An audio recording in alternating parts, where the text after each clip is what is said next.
Si vous êtes encore là, à écouter ces premières secondes, alors restez jusqu'au bout. Et si cette histoire vous touche, vous saurez naturellement quoi faire pour ne pas manquer les suivantes. Personne ne remarquait jamais Lia Marceau. C'était précisément pour cela qu'elle était parfaite à sa place. Dans l'immense station orbitale d'Aurigae Prime, suspendue comme une cathédrale de verre au-dessus d'une étoile bleue mourante, se tenait le plus grand sommet de paix interstellaire jamais organisé. Plus de 100 espèces. Des empires anciens, des civilisations millénaires, des consciences collectives, des intelligences de lumière. Des langues qui faisaient vibrer l'air. Des couleurs que l'œil humain peinait à comprendre.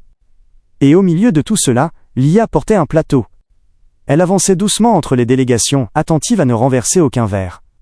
Son uniforme gris clair était simple, presque invisible. Pas d'insigne. Pas d'armes. Juste une humaine parmi des géants. Elle entendait parfois des murmures. Une terrienne, ils les ont laissés venir jusqu'ici? Fragile. Bruyant. Éphémère. Elle faisait semblant de ne rien entendre. Lia travaillait pour subvenir aux besoins de sa mère restée sur Mars Nord. Ce contrat de service, temporaire, payait bien. Assez pour réparer un dôme fissuré. Assez pour continuer à croire que l'humanité avait encore une place, même minuscule, dans cette galaxie immense. Ce soir-là, le sommet touchait à son point le plus critique. Le Velorian Empire, puissance militaire dominante de 3 bras galactiques, négociait une paix fragile avec l'Alliance des systèmes libres. Des décennies de conflits. Des mondes brûlés. Des milliards de vies perdues. Et au centre de tout cela se trouvait un seul être. Le prince, Altheon Valor. Lia le vit pour la première fois lorsqu'elle entra dans la salle des accords nocturnes. Il était plus grand qu'un humain, sa peau irisée parcourue de lignes de lumière lente. Ses yeux, sombres et calmes, semblaient peser chaque mouvement autour de lui. Il ne portait pas d'armure. C'était déjà un message. Lia s'approcha avec son plateau. Verre translucide, rempli d'un nectar cérémoniel vélorian. Une boisson rare, réservée aux serments. Ses mains tremblaient légèrement. Pas de peur. De fatigue. Elle n'avait pas dormi depuis 20 heures. Un diplomate d'une espèce insectoïde la frôla brusquement. Le plateau pencha. Lia se rattrapa de justesse. Un verre glissa. Et se retrouva devant elle. Personne ne sembla le remarquer. Une voix derrière elle dit, dans un français approximatif appris pour la forme, « Le personnel peut se servir après le service. » Lia hocha la tête, un peu gênée. Sa gorge était sèche. L'air de la station était recyclé, chargé d'ozone et de parfums étrangers. Elle leva le verre. Elle ne savait pas. Elle ne pouvait pas savoir. Le poison n'avait ni odeur ni goût. Lorsqu'elle avala la première gorgée, elle sentit d'abord une chaleur étrange. Puis une brûlure, comme si le feu s'étendait lentement dans ses veines. Le verre lui échappa des mains et se brisa sur le sol. La salle se figea. Lia tomba à genoux. Le monde devint flou. Les sons se déformèrent. Elle sentit son cœur battre trop vite, puis trop lentement. Sa vision se remplit de lumière blanche. Quelqu'un cria quelque chose dans une langue inconnue. Elle pensa à sa mère. Elle pensa que mourir ici, si loin de la terre, n'avait aucun sens. Puis tout devint noir. Le chaos éclata. Les gardes Vélorian encerclèrent le prince Altéon. Les alarmes hurlèrent. Les traducteurs automatiques crachaient des accusations dans 50 langues différentes. Tentative d'assassinat, violation des accords, les humains. Le verre analysé révéla l'impensable. Un toxique interdit. Conçu pour tuer un Vélorian en quelques secondes. Une arme chimique si puissante qu'elle aurait dû réduire un organisme humain en poussière biologique. Tous les regards se tournèrent vers le corps inerte de Lia Marceau. Une simple serveuse. L'enquête fut rapide. Trop rapide. On déclara Lia morte. Victime collatérale. Une humaine faible, manipulée ou sacrifiée. Les humains furent sommés de présenter des excuses. La guerre sembla inévitable. Mais dans un niveau inférieur de la station, loin des salles dorées, quelque chose d'impossible se produisit. Un moniteur cardiaque émit un bip. Puis un autre. Les médecins Valorian se figèrent. « Ce n'est pas possible », murmura l'un d'eux. Lia inspira brusquement. Son corps se cambra. Ses yeux s'ouvrirent, remplis d'une lumière étrange, presque dorée. Elle hurla, un cri brut, humain, qui résonna dans la salle médicale stérile. Ses constantes vitales se stabilisaient. Le poison disparaissait. Non. Il était absorbé. Ses cellules se réorganisaient. Ses tissus se renforçaient. Son système immunitaire, stimulé au-delà de toute logique biologique, réécrivait ses propres règles. Les scanners affichaient des données incohérentes. Résistance aux toxines, absolue. Dégradation cellulaire, nulle. Adaptation rapide, en cours. Lia Marceau ne mourait pas. Elle changeait. Et au-dessus d'elle, sans qu'elle le sache encore, le destin de la galaxie venait de basculer. Dans l'obscurité qui suivit son réveil, Lia pensa entendre une voix calme, grave, presque triste. Une vie humaine, pour éviter une guerre. Elle ne savait pas encore que cette voix appartenait au prince Altéon. Elle ne savait pas encore qu'elle venait de devenir l'être le plus dangereux et le plus précieux de toute la galaxie. Lia se réveilla lentement, comme si elle remontait d'un océan trop profond. Le premier sens à revenir fut l'ouïe. Un bourdonnement doux, régulier. Des respirations. Des voix étouffées qui se taisaient dès qu'elle bougeait. Puis la lumière. Elle cligna des yeux. Le plafond au-dessus d'elle n'était pas celui d'un hôpital humain. Trop lisse, trop lumineux. Des motifs géométriques changeaient lentement de couleur, comme s'ils réagissaient à son souffle. Elle voulut bouger. Son corps obéit. Trop bien. Elle se redressa d'un coup, le cœur battant, prête à crier, puis s'arrêta net. Aucune douleur. Pas de faiblesse. Pas de vertige. Son corps se sentait solide, ancré, comme si chaque cellule savait exactement quoi faire. Autour d'elle, des silhouettes reculèrent. Des médecins Vélorians. Leur peau irisée reflétait une nervosité qu'ils tentaient de cacher. Des écrans holographiques flottaient dans l'air, saturés de données biologiques. « Elle est consciente », dit l'un d'eux. Un autre murmura quelque chose qui ne fut pas traduit. Lia porta la main à sa poitrine. Elle se souvenait du feu. De la brûlure. De la mort qui arrivait. « Je suis où ?» demanda-t-elle. Sa voix tremblait plus que son corps. Un Vélorien s'approcha, lentement les mains ouvertes. « Vous êtes en sécurité, Lia Marceau. À bord d'Origay Prime. Dans une unité médicale protégée. » Elle fronça les sourcils. « Je suis vivante ?» Un silence étrange suivit. « Oui, » répondit finalement la voix. « Contre toute probabilité. » Les heures suivantes furent floues. Des examens. Encore et encore. Des scanners qui chauffaient. Des instruments qui se recalibraient en permanence parce qu'ils ne comprenaient pas ce qu'ils mesuraient. Lia coopérait, trop choquée pour résister. Elle apprit la vérité par fragments. Le poison. Le ver. Le prince. L'arme chimique. Quand on lui expliqua ce qu'elle avait bu, elle sentit ses jambes céder et dut s'asseoir. « Ce poison devait me tuer aussi, » murmura-t-elle. Le médecin Vélorian inclina légèrement la tête. « Il aurait dû vous dissoudre en moins de 30 secondes. » Elle leva les yeux. « Mais je suis là. » « Oui. » Les résultats s'affichaient sur l'écran derrière lui. Même sans comprendre les symboles, Lia voyait les anomalies. Les valeurs hors normes.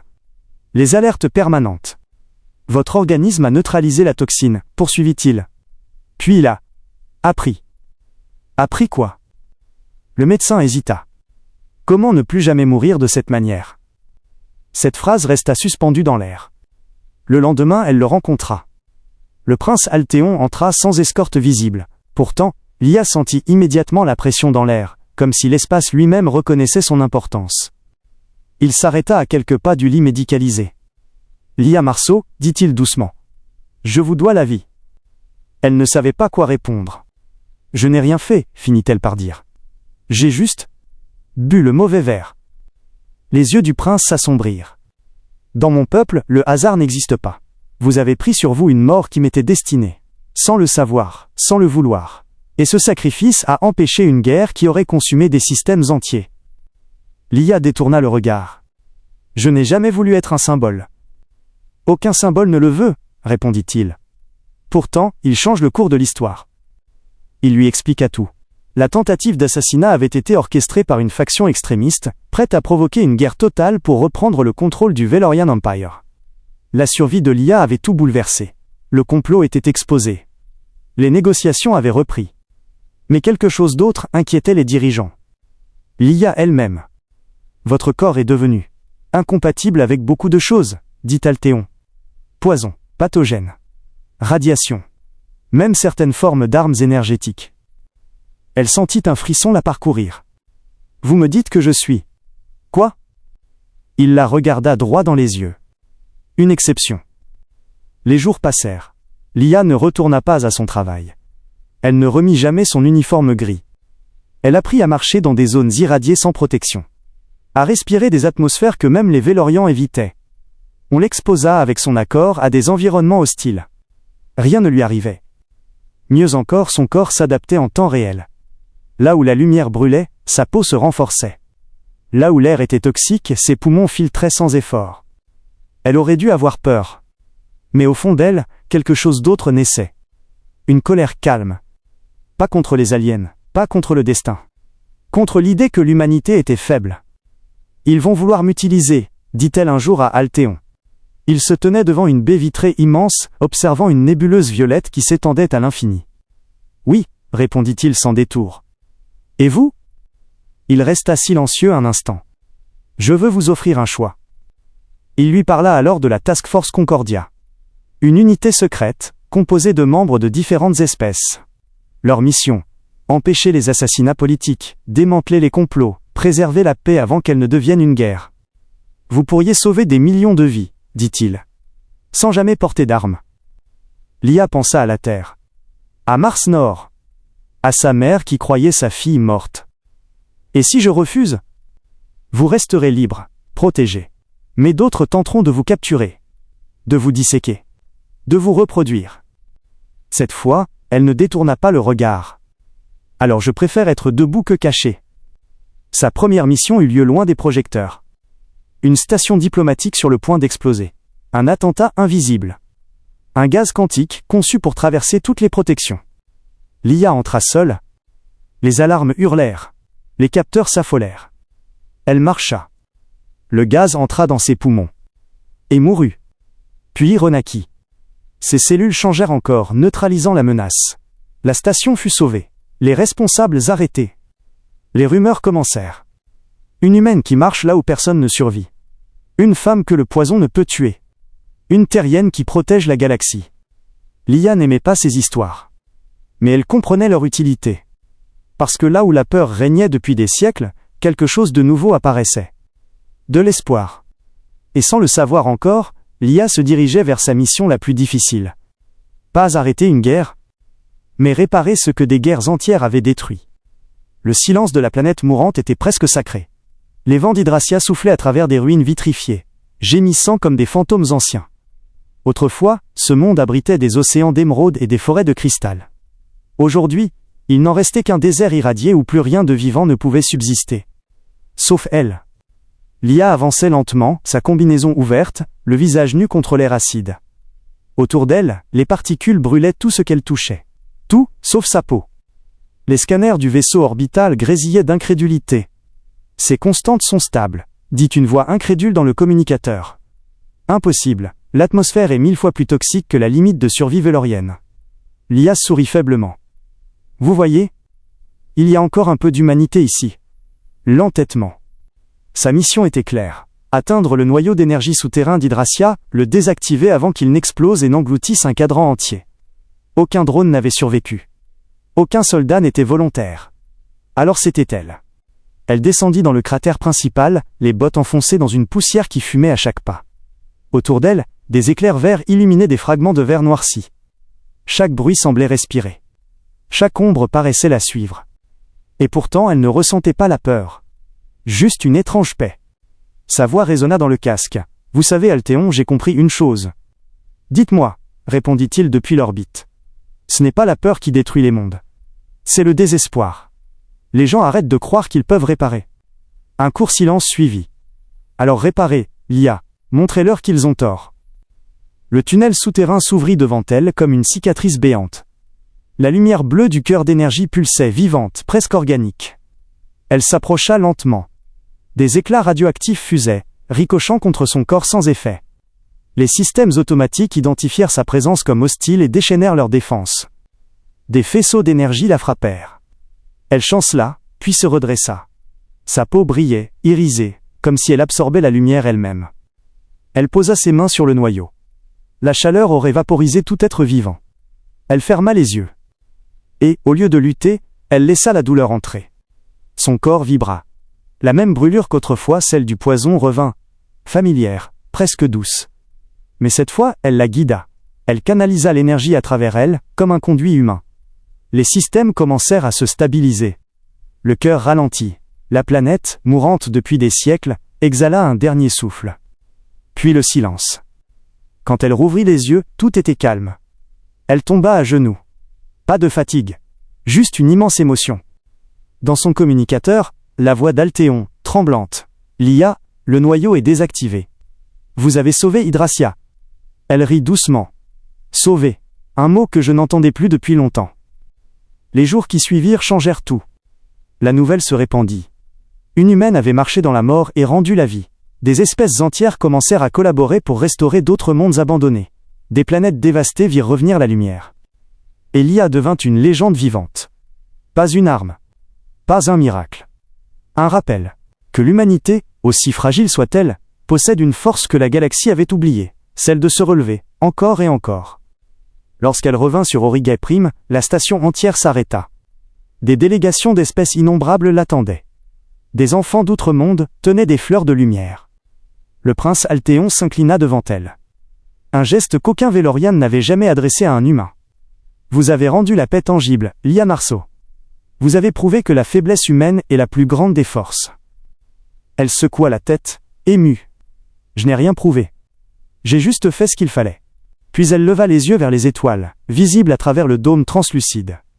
Chaque point de lumière représentait un monde, une vie, une histoire.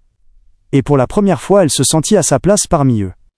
Si un jour vous doutez de ce que vaut un être humain, souvenez-vous de ceci, dit-elle à voix haute, sans s'adresser à personne et à tout le monde à la fois. Nous sommes peut-être petits. Mais nous sommes ceux qui marchent là où personne d'autre n'ose. Les caméras galactiques capturèrent ce moment. Des milliards de foyers, à travers des systèmes inimaginablement lointains, virent cette femme fragile au milieu des géants. Et pour la première fois depuis des millénaires, l'univers se rappela pourquoi il fallait encore croire en l'humanité. Dans la lumière bleue des étoiles, Lia Marceau ferma les yeux. Un sourire apaisé sur les lèvres. Elle n'était plus une serveuse, plus une survivante. Elle était devenue ce que personne n'avait prévu. Un symbole vivant que la paix n'a pas besoin d'armes. Juste d'un cœur qui refuse d'abandonner.